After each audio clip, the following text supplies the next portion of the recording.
Listo. Buenas noches con todos los participantes del curso internacional de control de calidad en laboratorio clínico. El día de hoy vamos a desarrollar el taller número 7 sobre el tema de indicadores de calidad.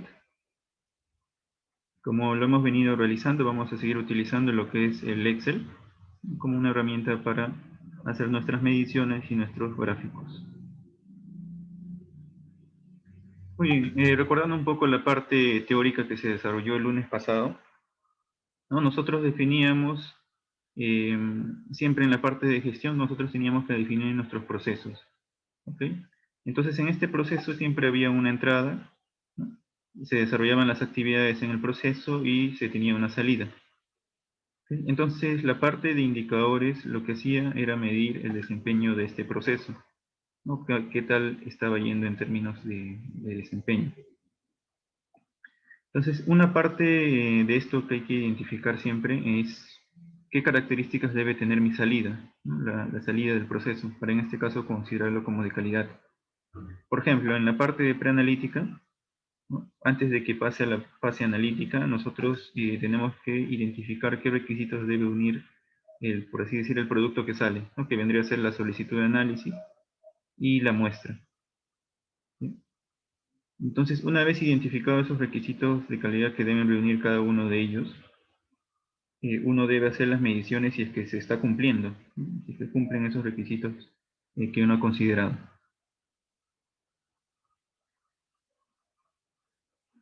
Entonces, lo que sucedía normalmente antes de, digamos, a principios del 2000 por ahí, o quizás hasta ahora quizá, cada laboratorio reportaba sus indicadores de una manera diferente. Algunos, por ejemplo, medían muestras coaguladas entre número de pacientes, o otros muestras coaguladas entre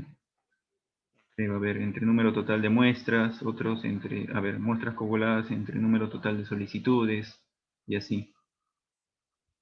Entonces, visto desde ese punto, ¿no? De que no había una estandarización, una homogenización en la forma del cálculo para los indicadores, la Federación Internacional de Química Clínica formó un grupo de trabajo llamado Errores de Laboratorio y Seguridad del Paciente, ¿no? Con el objetivo de estandarizar, por un lado, la forma de cálculo, después la forma de recolección de datos y también la forma de reporte. Luego también se tuvo el objetivo de comparar, ¿no? Una vez ya estandarizado, ya definido cómo se van a calcular, cómo van a recolectar sus datos, lo que luego también realizaron es la comparación. Compararon los errores entre los diferentes laboratorios, ¿no? Y en base a eso incluso se desarrolló el tema de establecer cuáles serían las especificaciones de calidad para lo que es la fase preanalítica y posanalítica. También se introdujo lo que era el cálculo del sigma, ¿no? Para estas dos fases de laboratorio, preanalítica y posanalítica.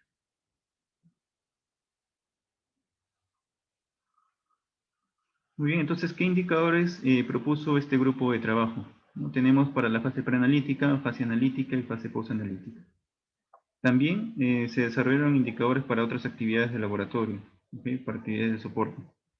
Pero ahora estamos viendo por acá para estas fases. Muy bien, en el caso de la fase preanalítica, tenemos indicadores que están relacionados a las muestras y después indicadores que están relacionados a errores en la identificación, ¿no? Ya sea en solicitud o en las muestras. En fase analítica, por ejemplo, tenemos hacer el conteo, ¿no? De rendimientos inaceptables en programas de evaluación externa, pruebas con rendimiento inadecuado en control de calidad interno, así. Y post-analítica también, ¿no? En informes incorrectos, en tiempos de atención inapropiados, ¿no? En lo que respecta al tiempo de entrega especificado. Entonces, lo siguiente también, en el caso de preanalítica, nosotros teníamos, bueno, el IFSC propuso varios indicadores, una gran cantidad. Entonces, al haber una gran cantidad de indicadores, también trató de agruparlos por prioridad, ¿no? Entonces, la prioridad 1 sí o sí lo tenían que medir. No tenemos errores en la identificación, errores ya sea en la solicitud o en la muestra, errores de transcripción de las pruebas, ¿no? Las solicitudes que se ingresan a un sistema informático, todos esos datos. Errores en el tipo de muestra incorrecta, errores en el llenado del tubo en la muestra, de la muestra en el tubo.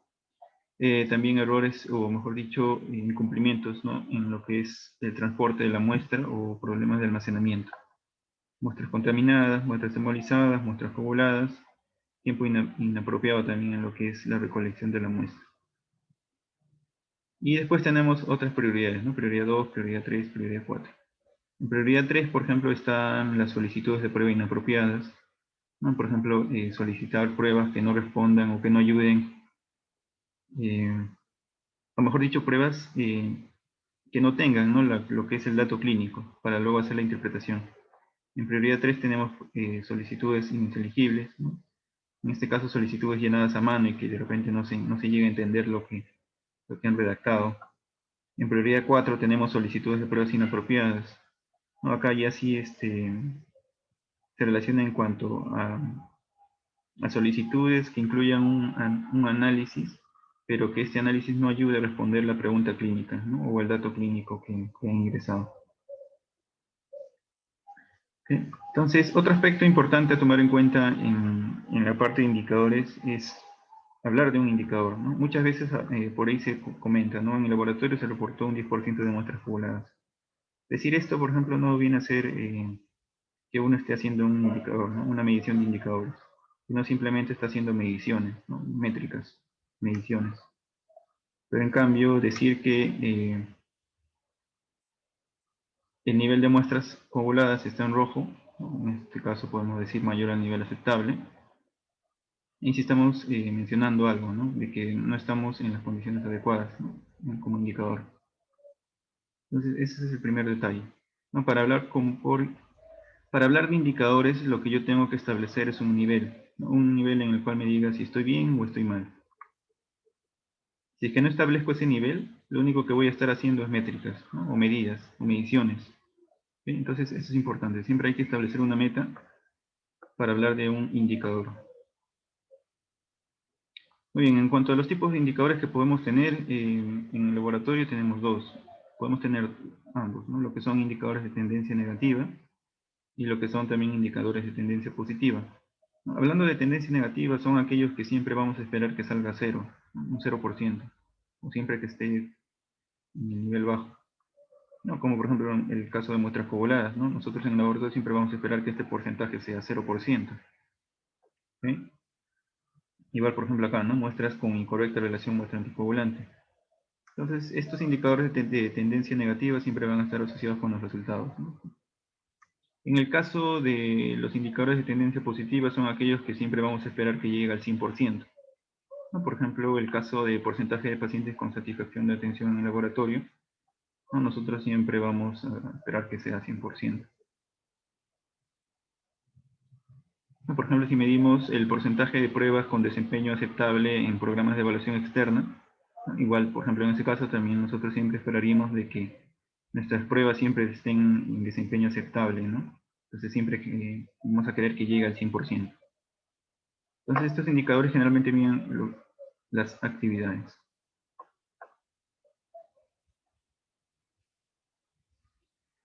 Entonces, muy bien, en la parte de indicadores, como si bien la parte teórica incluye bastante lo que es la gestión, ¿no?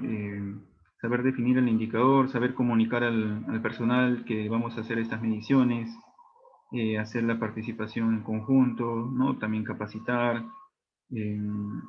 designar responsabilidades, etcétera, ¿no? Eso también incluye bastante gestión. Pero el otro aspecto que viene a ser lo que vamos a abordar en este taller es básicamente hacer o revisar cómo vamos a hacer nuestro reporte de este indicador, ¿no? Estos indicadores generalmente se miden, o mejor dicho, se reportan cada mes. Hay indicadores que también se reportan al año, ¿no? Eso depende del tipo de indicador. Entonces nuestro reporte, que va a ser en realidad nuestra ficha de indicador, debe incluir los siguientes elementos, ¿no? Debe tener un título. En ese título lo que vamos a colocar es el nombre exacto que se le va a asignar al indicador, para evitar ambigüedades. Por ejemplo, si vamos a hablar de muestras coaguladas, ese va a ser su nombre, ¿no? No podemos ponerle otro. Y era lo que pasaba antes, ¿no? Si uno revisa por ahí artículos de indicadores de laboratorio, puede encontrar bastantes diferencias entre los nombres que le dan a los indicadores en diversos artículos. Entonces también eso fue uno de los objetivos de la IFSC, ¿no? Estandarizar también el nombre que se le asigna al indicador. Después tenemos el objetivo, ¿no? Hay que colocar cuál va a ser la importancia de esta medición.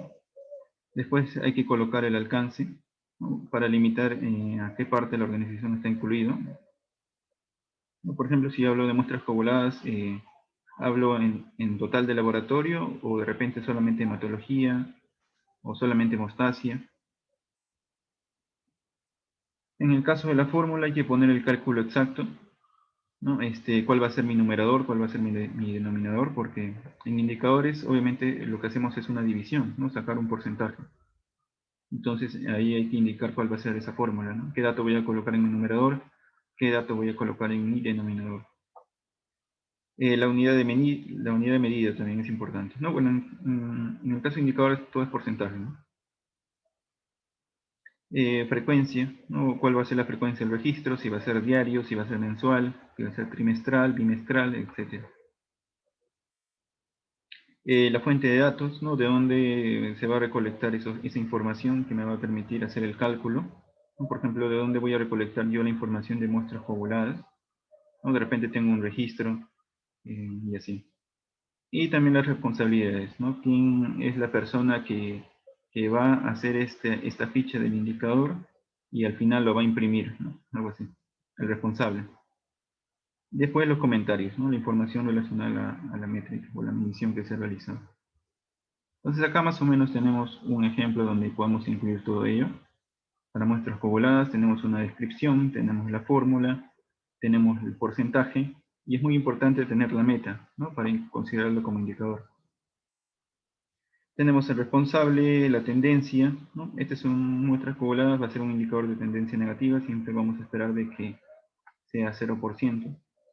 La periodicidad, por ejemplo, en este caso de errores preanalíticos, se miden cada día, ¿no? Cada día hay que estar recolectando datos. Y el reporte sí es mensual.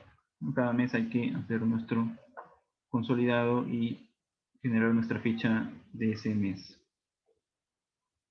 Y obviamente tiene un lado donde hay que colocar una gráfica, ¿no? Para ver el comportamiento mensual. Pues en esta gráfica se incluyen datos de los meses anteriores.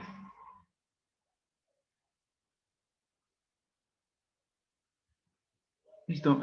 Como les había comentado, hay una parte que también hay que considerar que es del alcance, ¿no? Del alcance. Entonces, veamos este ejemplo, ¿no? Si nosotros queremos medir el caso de muestras coaguladas, en nuestro alcance hay que definir primero la población, ¿no? La población de la cual va a venir esas muestras. Si es que solamente vamos a considerar muestras de pacientes hospitalizados, o solamente muestras de pacientes ambulatorios, o de repente todas las muestras que lleguen. De repente yo considero pacientes hospitalizados, ¿ok? Y luego, como les decía, hay que considerar también el tipo de muestra, ¿no? Recordemos que las muestras coaguladas se deben, bueno, se aplican en todo caso a tubos que tengan anticoagulante, ¿no? Y en este caso podemos tener tubos de ETA, podemos tener tubos de citrato de sodio. Para hemostasia podemos tener tubos de citrato de sodio para BCG, ¿no? Que tienen otro porcentaje. Y incluso en los tubos de ETA, ¿no? Podemos tener para el caso de hematología, hasta incluso podemos tener para bioquímica. Entonces, aquí también debemos de definir, ¿no? A qué muestras coaguladas no vamos a hacer la medición, ¿no? A los que tienen ETA, a los que tienen citrato, o a ambos, ¿no? Entonces, acá, por ejemplo, podemos escoger pacientes hospitalizados, para el caso de tubos que tengan como anticoagulante el citrato de sodio para el caso de hemostasia, ¿no? Ahí con su porcentaje de citrato. Si es que de repente en nuestro laboratorio hay 3 turnos, ¿no? O hay 2 y solamente es posible hacer las mediciones en un turno, ¿no? Porque de repente el otro es un poco complicado, no se puede hacer el seguimiento. Entonces también por ahí podemos considerar, ¿no? A qué turno estamos realizando la medición. Entonces esto de acá se detalla en el alcance o en la descripción, ¿no? De acuerdo a los datos que uno considera en la ficha. Pero es importante detallarlo también para que todos lo conozcan, ¿no? Porque uno piensa en muestras coaguladas y puede pensar que están haciendo las mediciones para todos. Pero de repente no va a ser así. Luego tenemos el caso del tipo de muestra incorrecta, ¿no? Acá ya vamos a tratar de definir a qué se refiere esto, un tipo de muestra incorrecta, ¿no? Por ejemplo, que en una solicitud de análisis le pidan a uno un hemograma completo y lo que toma el flebotomista es en un tubo rojo. Entonces, acá vendría a ser un tipo de muestra incorrecta, ¿no? Porque la muestra que se ha recolectado no va a permitir realizar el análisis.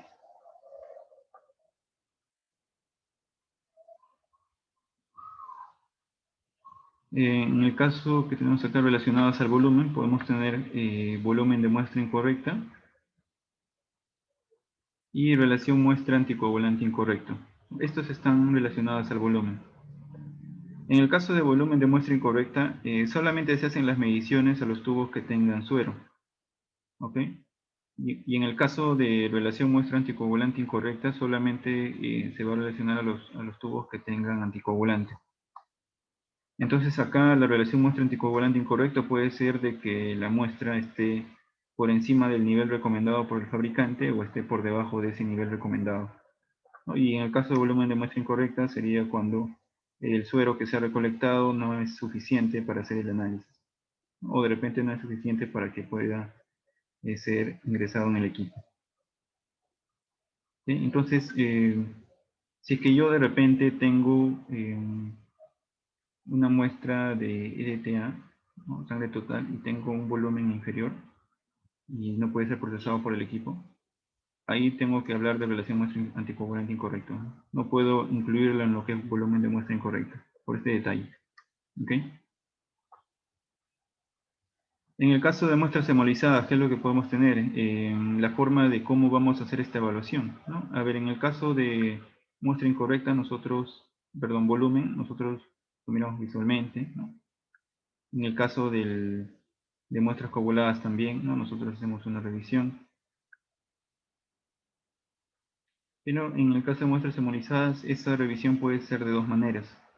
Puedo hacer una inspección visual, o de repente tengo una tablilla de colores de grados de hemólisis, ¿no? Y por ahí puedo considerar en qué casos voy a tener hemólisis, o voy a rechazar por tener hemólisis. Y por otro lado tengo que un equipo automatizado que esté incluido lo que es la verificación de los índices hemolíticos o los índices de interferencia. Entonces por acá ya tengo que también detallar en el alcance, ¿no? O en la descripción.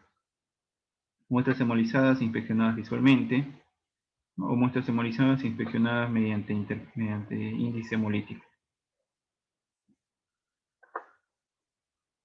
Entonces este es otro detalle para incluir en el indicador. Muy bien, luego tenemos cómo establezco mi meta. Uno de repente puede establecer una meta mensual, de repente considerando un promedio de meses anteriores, ¿no? O de repente puedo utilizar la fórmula del límite superior de control, ¿no? Que lo vimos por ahí también en el taller 1. ¿Okay? Otra manera de establecer la meta es también utilizando el dato de repente de una participación de control externo en preanalítica. Entonces, en estos programas de control externo, obviamente que está incluido el tema de indicadores, de comparación de indicadores. En el reporte que brindan estos organizadores, generalmente está incluido el tema de los percentiles, ¿no? Todos los indicadores que reportan los participantes se establecen en grupos de percentiles.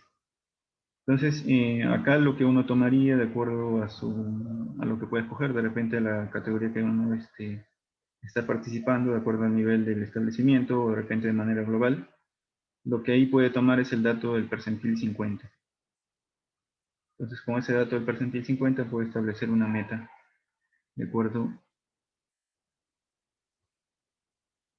al indicador, ¿no? Como tenemos, por ejemplo, acá de solicitudes con datos incorrectos. Muy bien, entonces, como también les había comentado, la IFSC incluyó el tema de Sigma para esta parte de indicadores de calidad. No, pero el tema del Sigma había nacido principalmente como uso en el laboratorio clínico, como en la fase analítica, con la regla Sigma-Wessler. Entonces, para la parte preanalítica y postanalítica, este cálculo de la métrica sigma obviamente iba a ser diferente.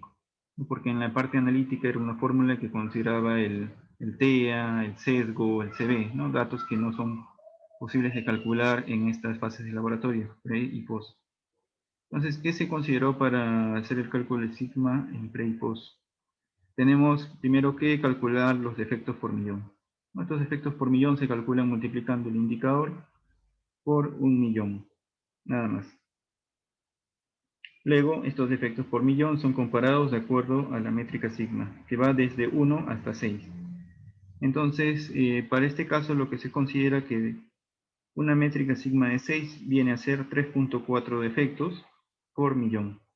Esto quiere decir, 3 muestras coaguladas por millón de muestras recolectadas, ¿no? Es bastante, ¿no? Eso vendría a ser una métrica de sigma 6. ¿Sí? En el caso de la fase analítica, como ya lo habíamos visto anteriormente, ¿no? El sigma se calculaba como el TEA, porcentual menos el sesgo, dividido todo eso entre el coeficiente de variación porcentual. Entonces, como vemos, las fórmulas de cálculo van a ser distintas. Veamos acá, ¿no? Como les había dicho, el tema del indicador es hacer una división, ¿no? En el numerador siempre va los datos de los errores encontrados en el mes, y en el denominador la población, ¿no? Tenemos muestras coaguladas y debajo tenemos muestras con anticoagulante. O de repente en este ejemplo estamos considerando todas las muestras que tengan anticoagulante. Y en la parte superior todas las muestras que hayan estado coaguladas. Entonces acá uno hace una división, 50 entre 10.000, suponiendo, ¿no?, que 50 hemos tenido este mes y hemos recolectado un total de 10.000 muestras. Entonces haciendo esta división tenemos 0.005 y esto hay que convertirlo en porcentaje, ¿no?, multiplicando por 100%. Para tener acá 0.5%. ¿No? Igual acá, solicitudes con datos incompletos. Esto se tiene que dividir entre las solicitudes que ingresan al laboratorio. Acá, por ejemplo, 200 entre 1000, entre 10.000, tenemos 0.02 y vendría a ser 2%. ¿No? Y esto de repente siempre suele ocurrir y siempre es lo que yo suelo encontrar. Que en el caso de siempre hay más errores en la solicitud que en una muestra. De repente también pasa en sus laboratorios lo mismo, ¿no? Siempre hay más errores en la solicitud que en una muestra. Muy bien, una fórmula sencilla de calcular la métrica sigma es ingresando en esta página de Westgar, que también está incluido en el Excel. Ahorita lo vamos a ver. Uno ingresa en esta página y va a encontrar una calculadora virtual donde uno va a ingresar por acá. Acá dice ingresar el número de efectos observados y por acá abajo tenemos ingresar el tamaño de la muestra. Entonces, en el caso de los defectos observados, vamos a ingresar los errores, ¿no? Muestras coaguladas 50 por acá, y debajo tenemos que ingresar el total, ¿no? El total de resultados examinados. Entonces acá vendría a ser 10.000. 10.000 se ingresa en la parte inferior, como si estuviésemos haciendo una división. Luego se da clic acá donde dice calcular valor sigma, me coloca los defectos por millón y también la métrica sigma, 4.1.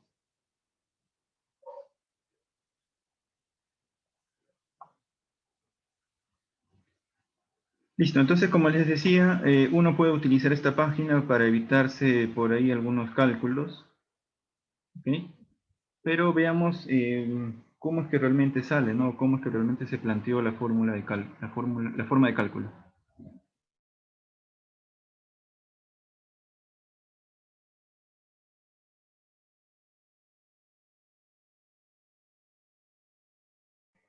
A ver, en este caso,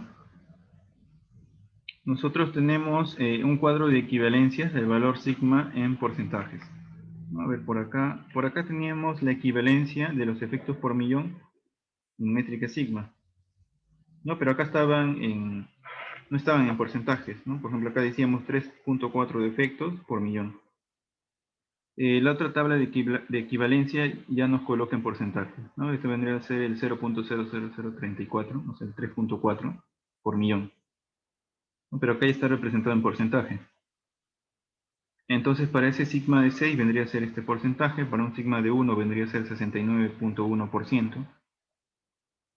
Entonces, de acuerdo a esta tabla de equivalencias, lo que uno tiene que hacer es ubicar ese porcentaje que ha obtenido, que es por ejemplo, vamos a hacer el caso de muestras pobladas, que es el 0.5% en esta tabla de equivalencias.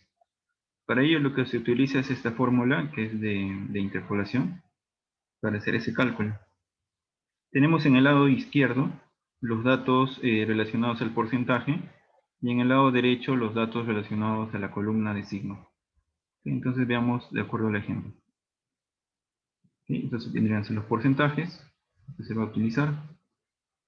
Entonces en nuestro ejemplo lo que teníamos era un indicador del 0.50%. Entonces este 0.50% lo tengo que ubicar en las columnas donde están los porcentajes.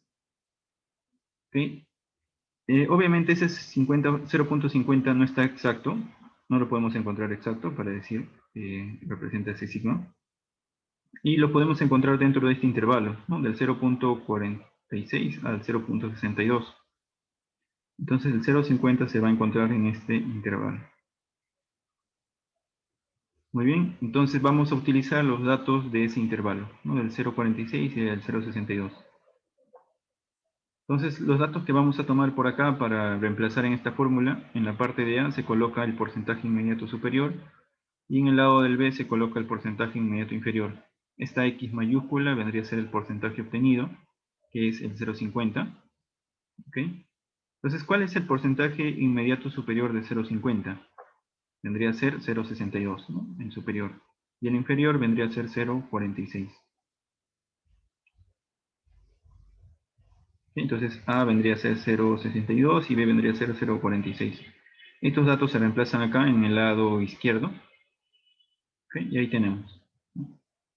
Reemplazado. Obviamente el X mayúscula, como les decía, es el indicador. Ahora vemos el lado derecho. Ok. En el lado derecho yo lo que voy a considerar, bueno, ahora está en minúsculas, ¿no? El X minúscula vendría a ser el sigma que yo quiero calcular. El A minúscula vendría a ser el sigma inmediato superior del sigma a calcular. Y el B vendría a ser el sigma inmediato inferior. ¿Ok? Entonces, el sigma inmediato inferior, ¿no? Vendría a ser 4. Y el sigma inmediato superior vendría a ser 4.1. Obviamente estamos todavía acá, ¿no? En ese intervalo donde estaba el 0.50. Entonces esos datos se reemplazan y luego obviamente hacemos los cálculos, ¿no? Se resta acá, luego esto se divide, el otro pasa a multiplicar y luego se resta, ¿no? Para tener un sigma de 4.02. Y entonces para el 0.50% su valor sigma sería de 4.02. A ver, en el caso que sea un indicador de 0.70%, ¿qué es lo que vamos a considerar? A ver, vamos a corregir esa parte.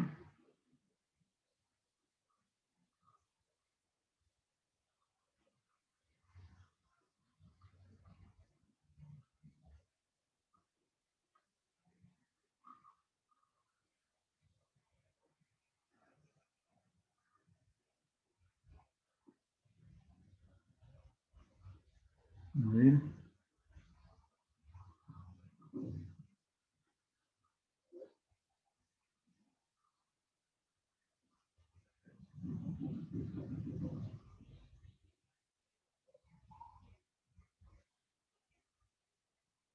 Ya, ahí está.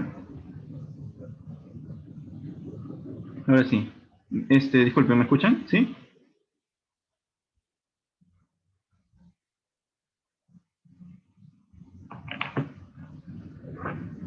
Sí, ¿verdad? Ok.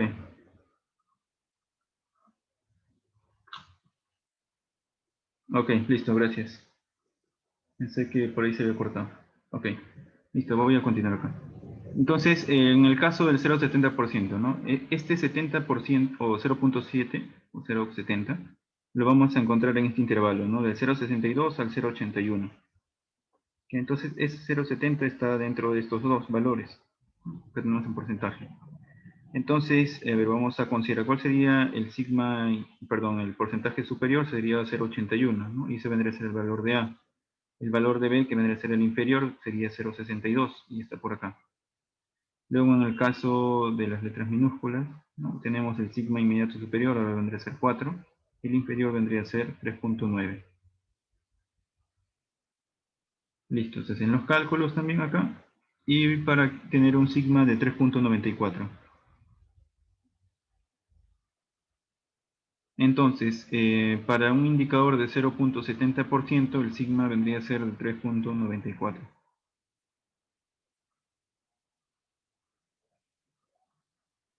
Entonces, estos valores de acá, bueno, como lo decía al inicio, es métrica sigma, ¿no? Y al ser métrica sigma, obviamente, solamente lo calculado no me puede indicar nada. Entonces, por ahí podemos considerar algunas metas en esta parte del sigma. Podemos considerar de un sigma de 0 a 4, ¿no? Como inaceptable, de 4 a 5 como moderado, de 5 a 6 como aceptable. Entonces, y esto incluso se puede colocar en velocímetros, ¿no? Para por ahí estar midiendo y viendo en qué situación se encuentra el sigma del indicador. Luego, como habíamos visto en la parte también del taller 1, en el caso de gráficos, de otros gráficos utilizados en el laboratorio, también debemos hacer el análisis de los errores, ¿no? Ordenarlos de mayor a menor, para luego hacer un diagrama de Pareto, ¿no? Y considerar, a ver, de acuerdo al 80-20, ¿no? ¿Cuáles de estos errores son los que yo debo de tomar mayor importancia? Obviamente sin olvidarnos de los demás, ¿no? Entonces acá, por ejemplo, según el 80-20 vendría a ser de solicitudes con datos incompletos y de muestras emolizadas.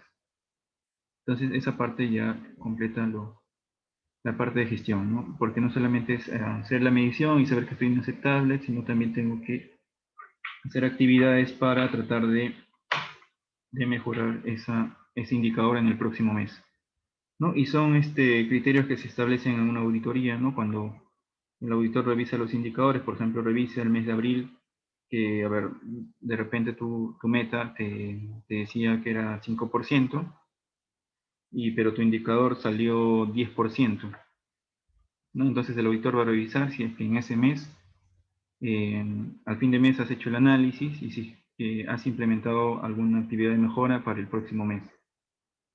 Entonces también son detalles que uno debe de realizar en la parte también de indicadores, ¿no? Que bueno, también corresponden a temas ya de actividades de gestión. Muy bien, ahora sí vamos a ver el Excel.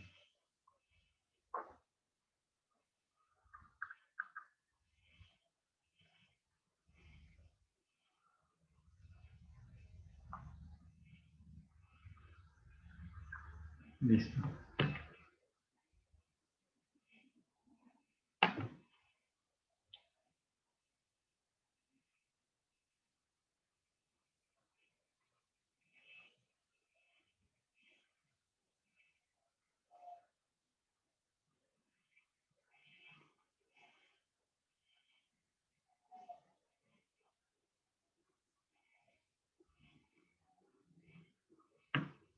Ok, veamos ahora sí.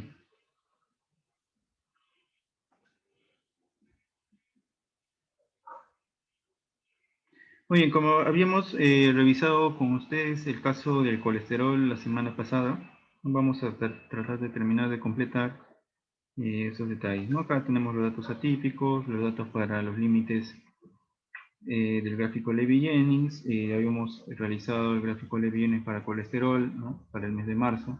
¿No? Nos faltaba por ahí completar estos datos de acá, ¿no? Los cuales van a servir para también hacer el seguimiento. Entonces, a ver, acá teníamos nuestro gráfico Levy-Jennings, ¿no? Con las correcciones. Por acá teníamos con los errores, ¿no? Que se habían identificado. Muy bien. Entonces, vemos acá en la parte donde están los errores. Acá les he colocado eh, otra opción para también, o otra opción que puede reemplazar a lo que es el gráfico Levy-Jennings, ¿no? Que es el cálculo del índice de desviación estándar, o también conocido como CDI o IDS, ¿no? Su fórmula es una división, ¿no? En el numerador tengo el valor obtenido menos la media, y todo eso entre la desviación estándar.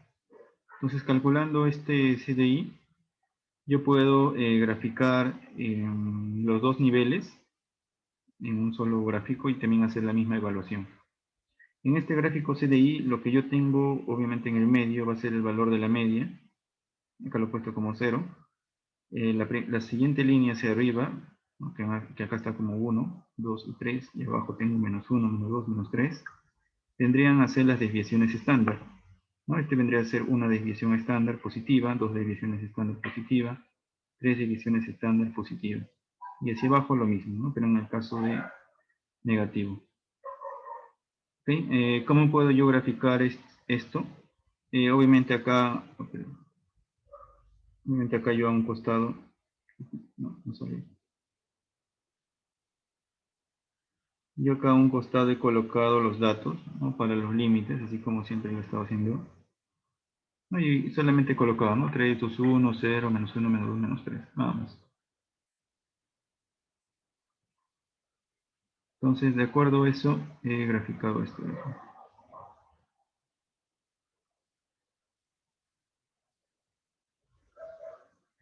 Entonces, lo que viene luego es el cálculo del CDI. Acá lo voy a borrar.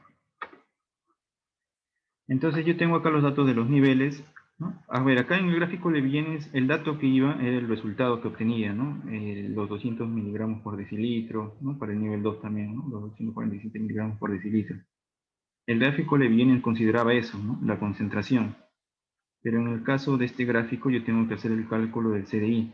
Y ese punto que yo obtengo del valor del CDI va a ir en el gráfico. Entonces acá yo tengo que poner, a ver, vamos a ingresar esa fórmula que vendría a ser igual. Estamos en nivel 1, vamos a abrir un paréntesis. Voy a colocar el valor obtenido, que acá vendría a ser 200. Del resto el valor de la media, que vendría a ser 200. Y lo divido entre la desviación estándar. ¿Okay? Aquí en la fórmula voy a fijar con F4 la desviación estándar y el valor de la media, ¿no? Porque vienen a ser lo mismo. Muy bien, sale 0. Y luego acá simplemente voy a ir jalando, ¿no? Hacia abajo para que se copie la fórmula. Y tengo los resultados para cada uno de los datos. Aquí tengo. Listo. Ahora en el caso del nivel 2, ¿no? Coloco igual, abro un paréntesis, selecciono el dato del nivel 2 y le resto el valor de la media, que vendría a ser 250. Cierro paréntesis, slash, desviación estándar 5 y doy enter.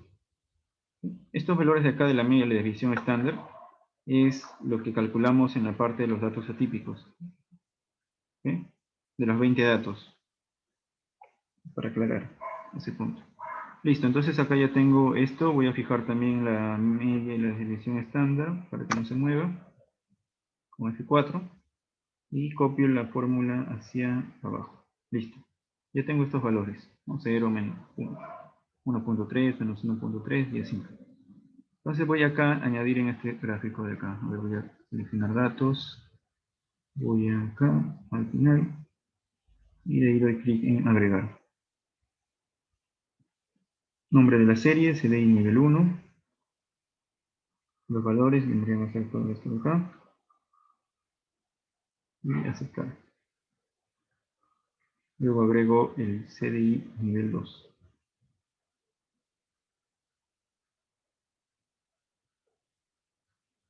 Y aceptar. ¿Okay? Listo. Entonces acá yo también puedo editarlo, no así como lo estuve haciendo en el otro gráfico. Acá ya también lo pueden editar, no agregar el marcador integrado. Voy a poner de repente rombo. A ver, este vendría a ser el nivel 2. El nivel 2. A ver, el nivel 2 de repente le vamos a poner una línea de color rojo. Sí, listo. Ahora el siguiente. El siguiente de repente una línea verde. Azul. Ya, azul no se considera. Un marcador puede ser ahora, sí, cuadrado o círculo. Círculo. Que sea igual a azul.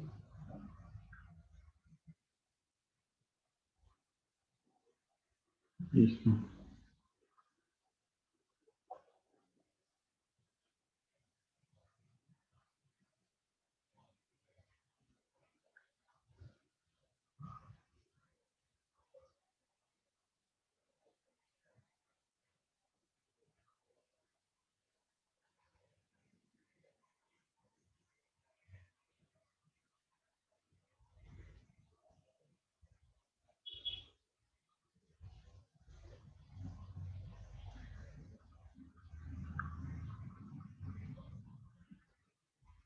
Ok, listo.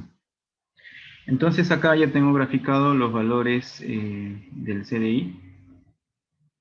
¿Ok?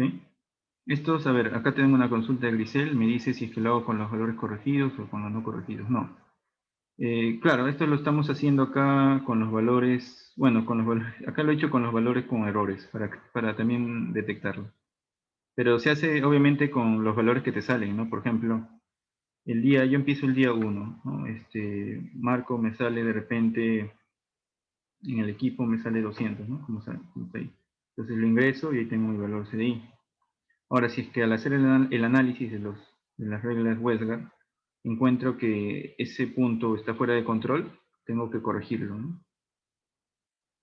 Pero acá lo he hecho con los datos con errores, ¿no? Por eso acá estoy en la parte de errores. También para ver qué errores puedo encontrar, ¿no? Porque si lo hago acá con los datos corregidos, no voy a encontrar los errores. Ok, listo. Entonces vamos acá.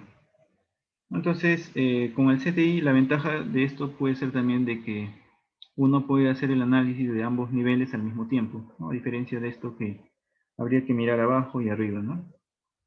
Para encontrar por ahí de repente, por ejemplo en este caso de acá, ¿no? Del día 11, que habíamos encontrado un R4S porque un punto estaba por abajo de las dos desviaciones y el otro punto del nivel 2 estaba por arriba de las dos desviaciones.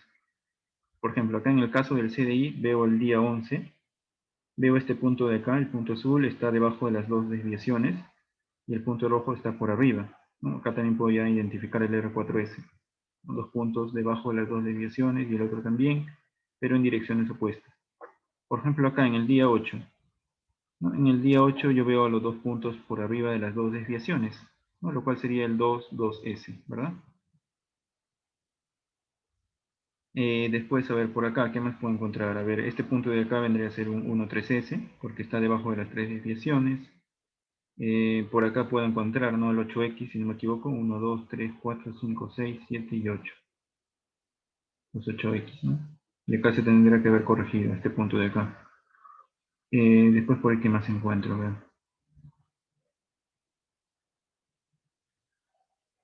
No, básicamente era ello, ¿no? Lo que habíamos visto esa vez. Entonces, esto del CDI también puede ser útil, ¿no? Para hacer la evaluación de las reglas. ¿Ok? Listo. Entonces, esta era la otra parte complementaria que también nos faltó por ahí revisar lo que es. Muy bien, entonces ya tengo los datos. Voy a ir acá en gráfico LJ marzo, con el que tiene los datos corregidos. ¿Ok?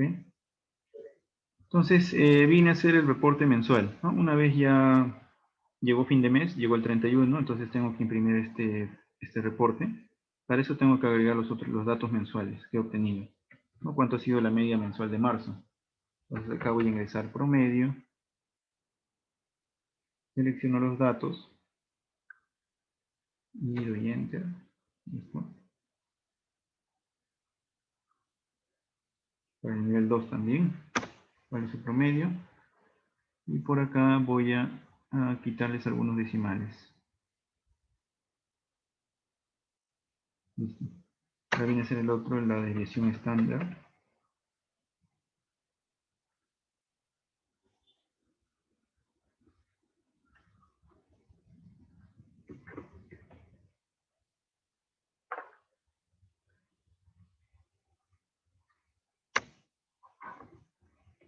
Desviación estándar nivel 2. Listo.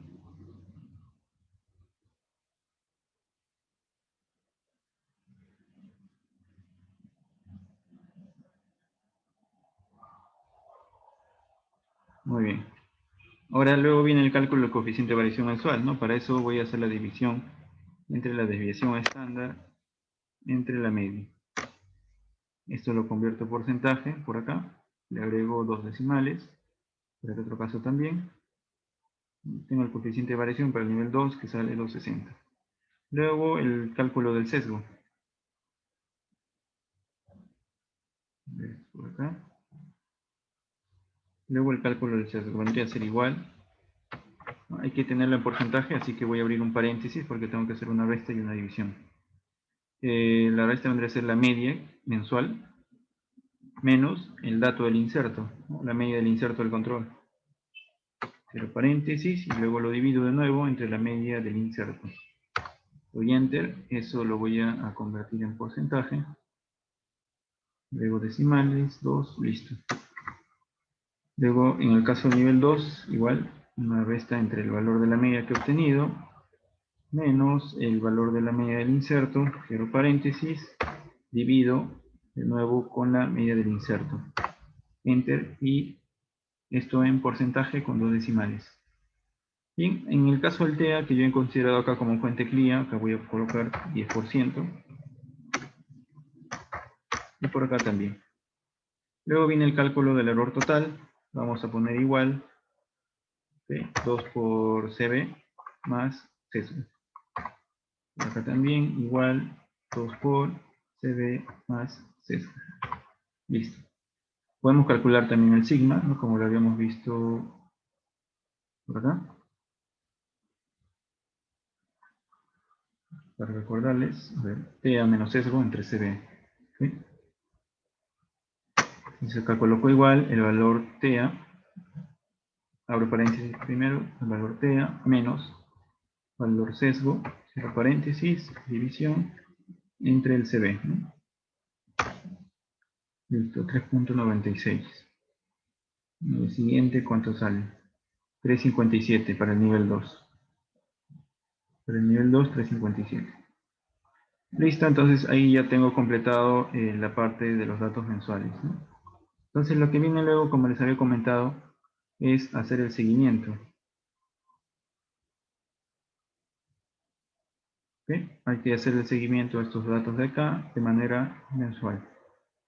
Entonces por acá en la otra hoja donde dice seguimiento, yo voy a hacer gráficos para ver cuál es cómo se va comportando por un lado el error aleatorio, después el error sistemático y también el error total, ¿no? Cada mes.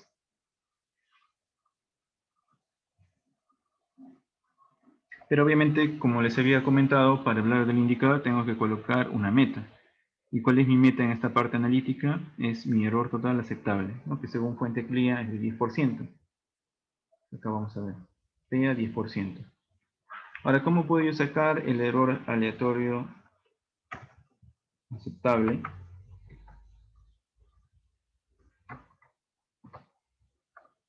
¿Okay? ¿Cómo puedo sacar ese valor? Para esto voy a colocar acá, voy a hacer una división del TEA entre 3.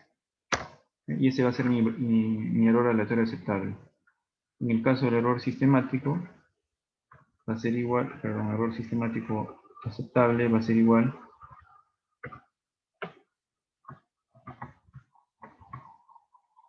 igual al TEA entre 2.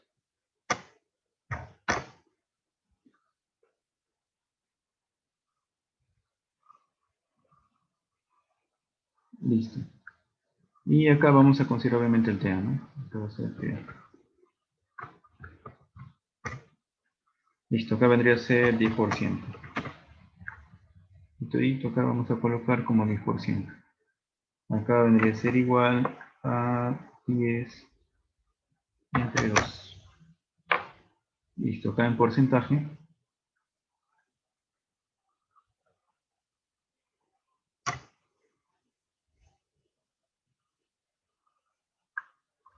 Perdón, acá no lo he fijado. Lo puedo ver, es 4. Y ahora sí. Listo, acá también. Igual el valor del TEA entre 3. Lo voy a fijar. ¿Sí? Listo, en porcentaje.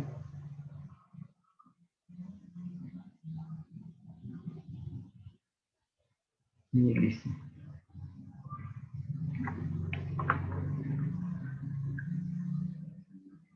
Muy bien. Entonces luego viene a hacer un gráfico, ¿no? Vamos acá a insertar en línea 2D, selecciono el caso de las líneas y listo. Ahí tengo esta línea de acá, viene a ser el error aleatorio aceptable, ¿no? Que es de 3.3. Vamos a colocarle un título a este gráfico, vamos a poner seguimiento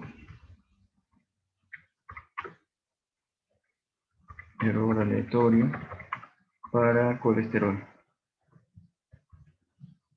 Podemos poner incluso el año, ¿no? 2021.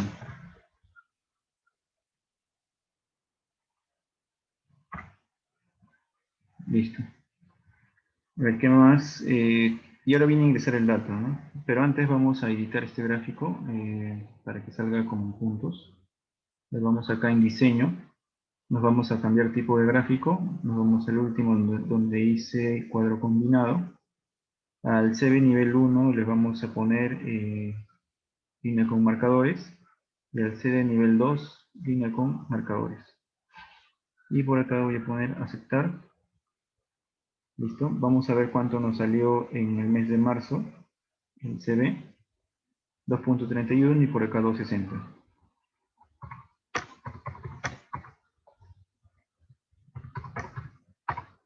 Listo. Entonces acá en el mismo gráfico estoy ya detallando para los dos niveles, ¿no? Cuál es el coeficiente de variación, ¿no? Y según, bueno, de acuerdo al gráfico, estamos teniendo valores aceptables, ¿no? Que están debajo del TEA, perdón, del error aleatorio aceptable.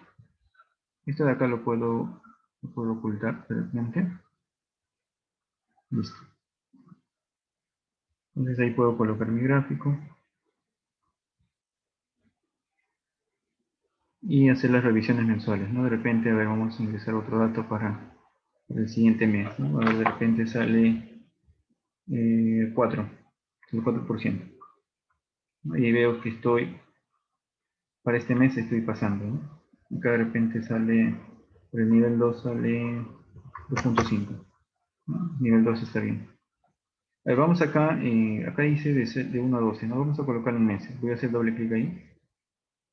O mejor dicho, vamos acá en seleccionar datos. En esta parte donde dice etiquetas del eje horizontal, voy a colocar acá en editar.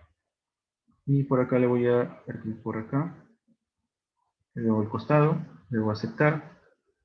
Luego acá también aceptar. Entonces ahora sí me sale en meses. Acá le puedo, de repente por ahí, o hasta incluso tirar un poco, ¿no? Pero creo que es mucho. Vamos a dejarlo así, ¿no? Listo. Ahora veamos el caso del error sistemático. Lo mismo, vamos a seleccionar los datos. Me voy acá en insertar, busco el gráfico de línea 2D. Listo, ya lo tengo. Me voy acá en cambiar tipo de gráfico. Ubico el último que dice cuadro combinado. Acá le voy a poner con marcadores.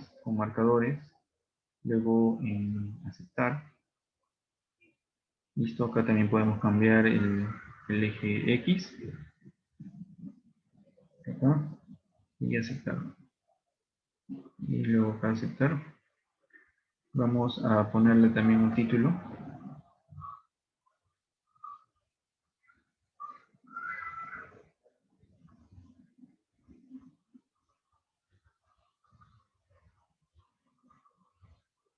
Pero acá es error sistemático. Listo. Entonces acá tengo el error sistemático aceptable como 5%. Lo voy a ocultar. Y esto lo puedo poner por ahí, ¿no? Bien, ahora veamos, ¿no? ¿Cuánto nos salió en marzo? Tengo 0.83 y abajo 0.72. Listo, son puntos cercanos, ¿no? Acá de repente no lo logran ver, pero ahí están los dos puntos. No ha salido bien bajo. A ver, veamos, de repente el siguiente mes sale 1%, ¿no? Pero en el otro sale 2.5. Ahí puedo ver el seguimiento, ¿no? Cómo se va comportando en este caso, el error sistemático para colesterol.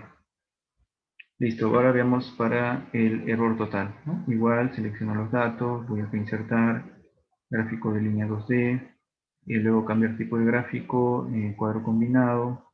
Acá le voy a poner marcadores, por acá también. ¿Listo? Muy bien, vamos a ponerle un título.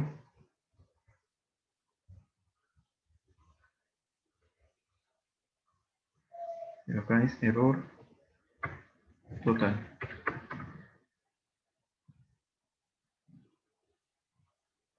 Listo, veamos cuánto nos salió. Acá salió 5.46 y por ahí 5.92.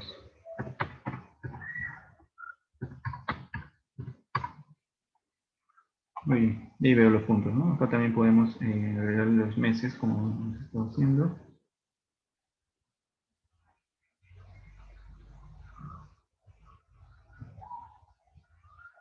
Listo. Entonces, para este mes de marzo también estoy viendo que está por debajo del TEA, ¿no? Que era 10%. Esto de acá también lo podemos ocultar. Y listo.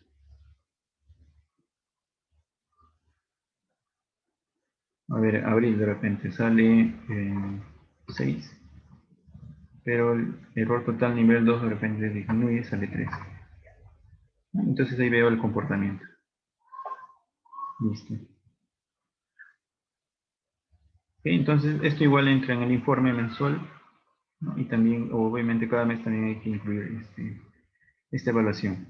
Luego acá tenemos los datos, ¿no? Obviamente incluir el analito, el método, el equipo, serie y las unidades.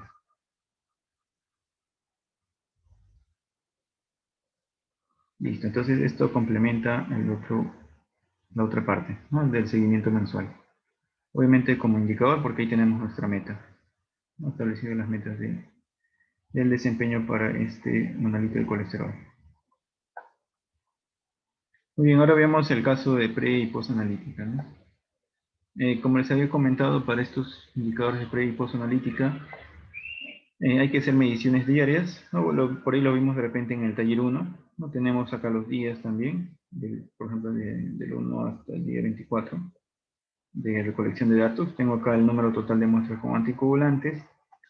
Por otro lado tengo el número de muestras coaguladas. Esto vendría a ser mi ficha de indicador, esto de acá. Como ven, yo acá tengo un lado de codificación. No tengo acá el código del indicador codificado, a qué proceso pertenece. Luego acá voy a colocar el nombre del indicador, cuál es el objetivo por el cual estoy midiendo este indicador. Tengo la descripción y el alcance. La fórmula, que es lo que voy a considerar. Cuál va a ser cada cuánto tiempo va a ser el reporte. Cuál es la interpretación que le tengo que dar a este indicador, ¿no? Por ejemplo, acá es de tendencia negativa. Cuál va a ser mi meta, ¿no? Institucional. Y también por acá colocamos una meta de evaluación externa. ¿Okay? Acá tengo la parte de interpretación, ¿no? Para saber en comparación al mes anterior cómo he ido. Si que estoy disminuyendo o estoy aumentando. Acá tenemos la parte de los gráficos. Tengo un gráfico de evaluación mes a mes. Acá tengo febrero, ¿no? De febrero a diciembre. Obviamente puedes considerar desde enero, ¿no? Acá de repente solamente he colocado desde febrero. Tengo las metas, ¿no? Acá tengo la meta que ha establecido el laboratorio, acá tengo la meta del programa de evaluación externa. ¿Sí? Este punto vendría ya a representar el porcentaje, un porcentaje mensual. Acá abajo tengo la gráfica para el caso del sigma, ¿no? Que lo tengo acá en columnas, ¿no? Por cada mes, que va de 0 a 6. Acá tengo el historial de datos, ¿no? De lo que voy teniendo cada mes. Tengo la parte del numerador, denominador, el porcentaje, los defectos por millón. Vamos a poner millón, millón por millón. Y el caso del sigma. ¿Ok? Entonces veamos este ejemplo. Vamos acá a hacer la sumatoria de todas las muestras con anticoagulante de este mes. Voy acá, sumatoria. ¿Listo? Y también en el caso de las muestras coaguladas. Acá vamos a colocar total.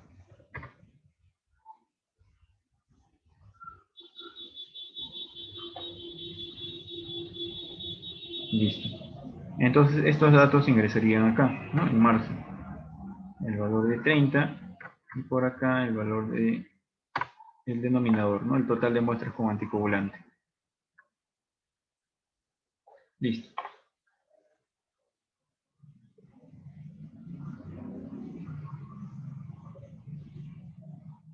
Entonces veamos el porcentaje, ¿no? Acá yo coloco igual, es una división entre el numerador y el denominador.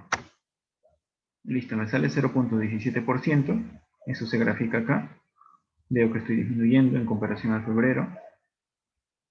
Correcto, y luego viene el cálculo del sigma, ¿no? A ver, veamos, calculemos primero para febrero, ¿cuánto sale? Para eso, como les había comentado, podemos ingresar a la página de WestGuard. Por acá abajo del Excel les he colocado el link de Sigma Calculator. Entonces, acá estoy en la página y por acá, bueno, tengo esos detalles y acá tengo la calculadora. Entonces, primero tengo que ingresar el numerador, que vendría a ser 5. Estoy en febrero. Luego el denominador, que es 2450. Listo. Luego doy clic acá, donde dice calcular valor sigma. Y tengo los defectos por millón, 2041, y un sigma, y una métrica sigma de 4.4.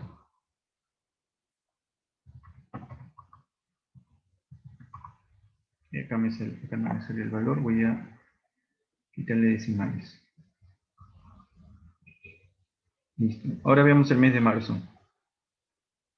Numerador 30 y denominador 17.941. Listo. Damos clic por acá, calcular sigma. Tengo 1672, el DPM y 4.5. Listo. Entonces por acá ya se graficó, ¿no? 4.4 y 4.5. Muy bien. Ahora, como les había indicado en la diapositiva, ¿no? De 0 a 4 puedo considerarlo como inaceptable, de 4 a 5 como moderado y un sigma de 5 a 6 excelente, ¿no? Entonces, eso por ahí lo podemos considerar acá. No, simplemente de repente no ingresando el velocímetro, pero sí dándole acá un color. Bien.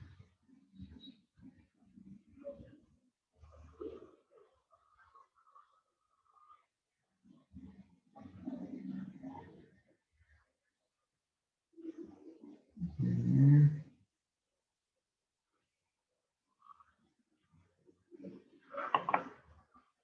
Listo, entonces a ver por acá. Acá yo puedo considerar el valor de este mes, ¿no? De marzo. De ser 0.17. De marzo. Y acá de febrero, que salió 0.20.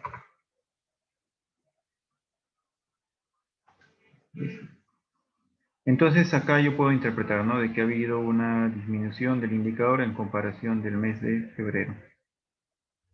Entonces acá de repente ya puedo seguir recolectando los datos para el caso de los siguientes meses, ¿no? De abril hasta diciembre. Entonces por ahí más o menos tenemos la parte de los indicadores, ¿no? Para lo que es pre y post y para la parte también del seguimiento del desempeño analítico, ¿no? Como habíamos estado revisando. Entonces por ahí ya estamos completando la parte del control de calidad, ¿no? Que vimos desde el inicio, con los cálculos del coeficiente de variación, la desviación estándar, los datos atípicos, ¿no? Después con la verificación de métodos, ¿no? Con la búsqueda de los requisitos de calidad, con el TEA. Luego la planificación del control interno, y acá que hemos visto los gráficos Levy-Jennings, ¿no? Las reglas Westgard. Por acá el otro gráfico también utilizado, que es el CDI, y acá el seguimiento ya mensual, ¿no? Y evaluando cómo está. Entonces, muy bien, por ahí estamos ya terminando este taller y terminando ya los talleres del curso. Entonces, bueno, lo que esperamos es de que puedan hacer estas mediciones, estos cálculos, ¿no? Utilizando por ahí estas herramientas y viendo y practicando, ¿no? Practicando con los datos que tienen en sus laboratorios, ¿no? Y ver cómo están yendo. Y por ahí también encontrar algunos problemas y también ir resolviendo esas dudas que puedan haber. ¿Ok? Y en el caso igual de los indicadores preanalíticos, sí, bueno, es una parte bastante de gestión, ¿no? Porque hay que saber dónde vamos a recolectar datos y todo ello, pero también pueden ir avanzando en la forma de ir del reporte, ¿no? Que también es importante. Digamos, eh,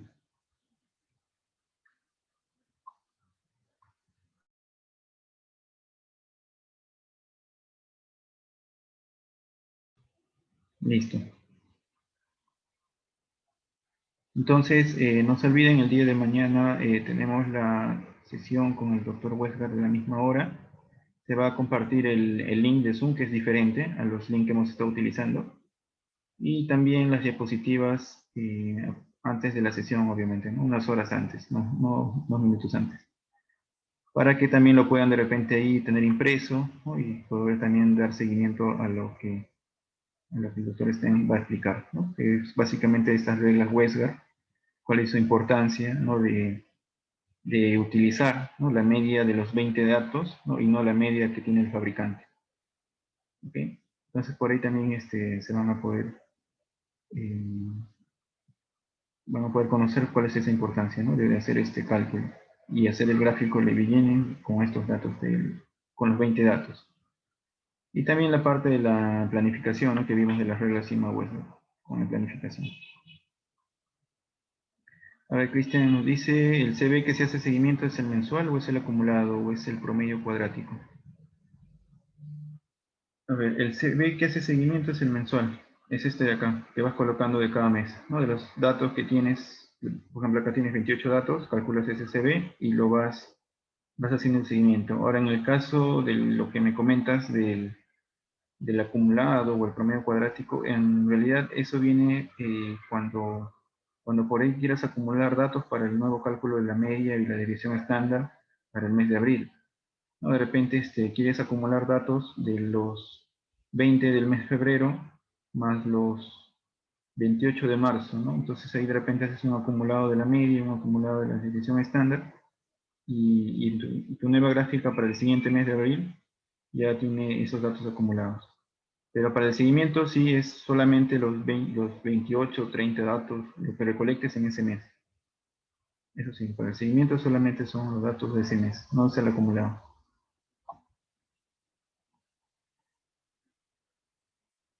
A ver, Rosy nos dice, es muy difícil que a veces los lotes reactivos se mantengan, por lo que constantemente se está calibrando el poder aplicar, poder liberar un buen control. Sí, en los casos de buenas prácticas para el manejo de los controles, sí, por ahí de repente les recomiendo leer el libro de prácticas básicas de control de calidad del doctor James Westgard, que también está en internet. Y bueno, también hay bastante información ¿no? De cómo poder proceder adecuadamente cuando tengamos un punto fuera de control, ¿no? Que también hay que sí o sí guiarnos de acuerdo al error encontrado, ¿no? Como les he dicho, hay ciertas reglas que están relacionadas a errores aleatorios y hay reglas que están relacionadas a errores sistemáticos. Entonces, un error aleatorio obviamente no lo vamos a resolver con las causas que originan un error sistemático, ¿no? Entonces, también esos aspectos más a fondo lo pueden encontrar en el libro del Dr. Westgard. A ver, Lilian nos dice, sería bueno que nos pasaran el link de los talleres para poder revisar con detalle. A ver, Lilian, de repente no estás enterada, pero todos los talleres se están subiendo a una página, tanto el Excel que he resuelto, como los videos de estas actividades. No, estas actividades van a quedar ahí en esa página hasta que de repente por ahí YouTube nos cancele. Así que puede estar todo el año, el próximo año. Así que no hay problema. Rubén nos dice que recomienda el uso de desviación estándar Pullett en serología infecciosa para los nuevos lotes de control dependiente. Claro, hay ese concepto, ¿no? Del desvío estándar Pullett que es considerando datos anteriores, ¿no? Por ejemplo, a ver, vamos a hacerlo por aquí. Desvío estándar, acá tenemos lote 1, lote 2, lote 3. A ver, de repente el lote 1 tiene un desvío estándar de 0,5, lote 2 de 0,8, lote 3 de 0,9. Y a ver, para este para este lote 1 tengo una cantidad de datos de repente de 28, ¿no? Para ese mes. Para el siguiente mes cambié al lote 2. Tengo una cantidad, a ver acá de datos que acumulo ahí de 35. Para el lote 3 tengo de menos de repente, ¿no? De repente el lote 3 me dura menos días, 25 datos. Entonces, acá hay que hacer algo así como un ponderado, básicamente, ¿no? Multiplicar 0,5 por 28, 0,8 por 35, 0,9 por 25 y dividir entre esta suma, ¿no? De todos esos datos recolectados. Y por ahí calcular ese desvío estándar Pooler. Y ese desvío estándar Pooler considerarlo en las nuevas gráficas, ¿no? Por ejemplo, para el lote siguiente, para el lote 4 que vendría a ser, ya utilizas el dato de ese desvío estándar Pooler, ¿no? Que también o se consideraría por ahí de repente en el CDI también, ¿no? El nuevo límite. O por acá en el de bienes también, cualquiera de los dos. Grisel nos dice, para el cálculo de error aleatorio, ¿por qué siempre...? Ah, sí, sí, acá sí siempre estamos dividiendo, ¿no? Entre 3 y entre 2.